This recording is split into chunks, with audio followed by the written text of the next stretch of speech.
धैर्य वर्धमान श्री इष्टदेवता कुलदेवता गृहदेवता अनुग्रह प्रसाद सिद्धि निवारण द्वारा राज्य द्वारे श्री दत्तात्रेय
ಸ್ವಾಮಿ ನಮಸ್ತೆ.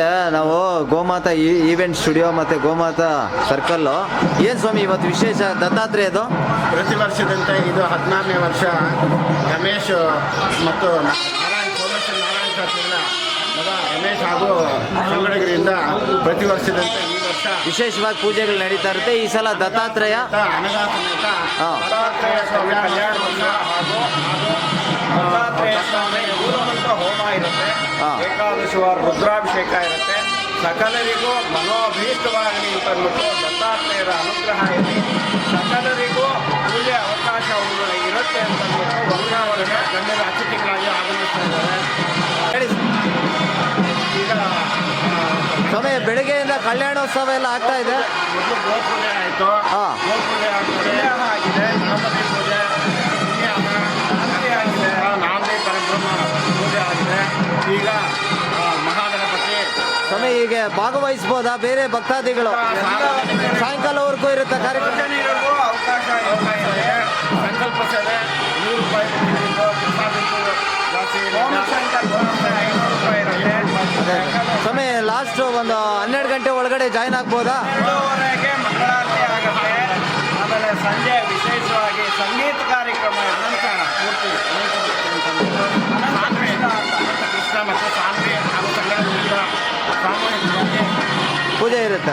ಕಲ್ಯಾಣೋತ್ಸವ ಮತ್ತು ಹೋಮ ನಡೆಯೋದು ಬಹಳ ವಿರಳ ಆಗಿರುತ್ತೆ. ಸಕಲ ಭಕ್ತಾದಿಗಳು ಇದು ಸೇರಲಿ ಅಂತ ಅಂದ್ಬಿಟ್ಟು ಈ ಅವಕಾಶ ಇದು ಸದುಪಯೋಗ ಪಡ್ಕೋಬೇಕು. ಸಂಜೆವರೆಗೂ ಕಾರ್ಯಕ್ರಮ ಇರುತ್ತೆ. ಬೆಳಗ್ಗೆ 7:30 ಶುರುವಾಗಿದೆ. ಸಂಜೆ 7-8 ಗಂಟೆವರೆಗೂ ಈ ಕಾರ್ಯಕ್ರಮ ನಡೀತಾ ಇರುತ್ತೆ. ಸಕಲರು ಬಂದು ಭಾಗವಹಿಸಬೇಕು ಅಂತ ಬ್ರಹ್ಮಶ್ರೀ ರಾಜಶ್ರೀ ಸೇವಾ ಸಮಿತಿಯಿಂದ ಇಲ್ಲಿ ಪ್ರಾರ್ಥನೆ ಮಾಡ್ತಾ ಇದ್ದೇವೆ. ವಿಶೇಷವಾಗಿ ಎಲ್ಲರ ಸತ್ಯನಾರಾಯಣ ಶಾಸ್ತ್ರಿಗಳು ಅಂತ ಅಂದ್ಬಿಟ್ಟು ಅವರು ಮೂಲತಃ ಅವರ ಒಂದು ಮಾರ್ಗದರ್ಶನದಿಂದ ಇದು ನಡೀತಾ ಇದೆ. ಪ್ರತಿ ವರ್ಷದಂತೆ ಈ ವರ್ಷವೂ ನಡೀತಾ ಇದೆ. ಮುಂದೇನು ನಡೆಯುತ್ತೆ. ಎಲ್ಲರೂ ಭಗವದ್ಭಕ್ತಾದಿಗಳು ಎಲ್ಲರೂ ಭಾಗವಹಿಸಬೇಕಾಗಿ ಶ್ರೀರೇಣಿ ಕಲ್ಯಾಣ ಮಂಟಪ ಮಾತಾ ಈವೆಂಟ್ ಸರ್ಕಲ್ ಹಾಗೂ ಮಹೇಶ್ ಅವ್ರಿಗೂ ಅವರ ಸಂಗಡಿಗರಿಗೂ ಚಿತ್ರೀಕರಣ ಮಾಡಿರುತ್ತಾರೆ. ಅವರಿಗೆ ಸಕಲ ಅಭೀಷ್ಟಗಳು ದತ್ತಾತ್ರೇಯ ಅನುಗ್ರಹ ಸಿಗಲಿ ಅಂತ ಭಗವಂತನಲ್ಲಿ ಪ್ರಾರ್ಥನೆ ಮಾಡ್ಕೊಳ್ತಾ ಪ್ರಾರ್ಥನೆ ಮಾಡ್ಕೊಳ್ತೀವಿ.